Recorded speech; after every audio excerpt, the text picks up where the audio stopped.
Армысыздар, құрметті тыңдарман қауым. 23 наурыз жоралғы күні. Ұлыстың ұлы күні наурыз күллі шығыс халқының жаңа жыл мерекесі. Көктемгі жаңару қарсаңында Орта Азия халықтары наурызды ерекше тойлайды.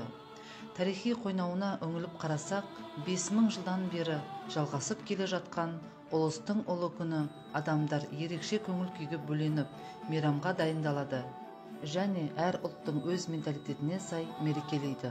Қазақ халқында жыл басы кіргеннен қызу дайындыққа кірісіп, тазалыққа аса мән береді.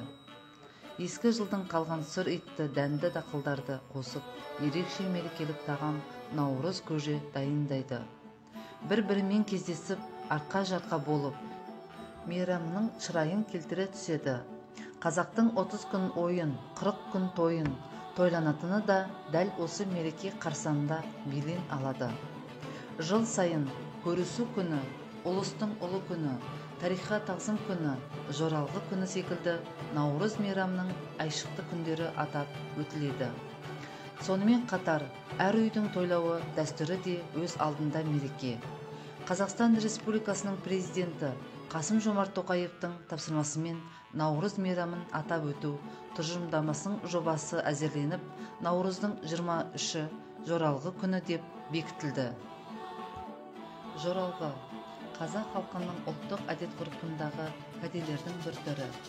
Жасы үлкен адамдарға, ағайын туыстарға немесе сыйлы қонақтарға қалыптасқан дәстүрлерге сай көрсетілетін, құрмет берілетін сый-сияпат. Жоралғысыз жол болмайды деп түсінген қазақ ата-бабалар дәстүрін шамасы жеткенше орындауға тырысқан. Бұл күні әдет-ғұрып, салт-дәстүрлер айшықталатын күн, ұмытып бола бастаған жоралғылар жаңғыртылады.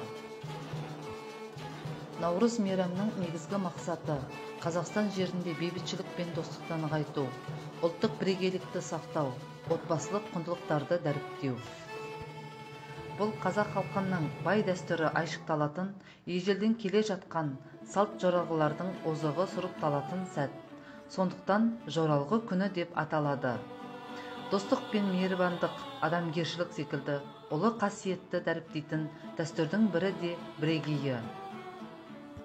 Жоралғы күні кез келген адам өзінің ет жақындарына арнайы сыйлықтар тарту етіп, қуантуға асыққаны жөн. Ұлық мерекеде сый-сияпатқа бөленген жан бұл әсерін ұмыта қоймас.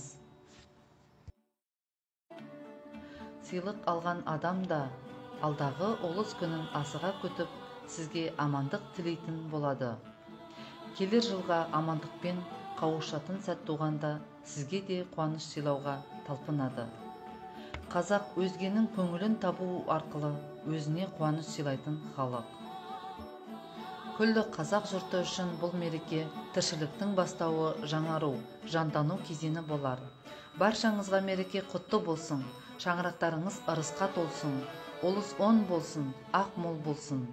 Осымен жоралғы күн атты ақпараттық сағатымыз аяқталды. Келесі кездескенше қош сау болыңыздар.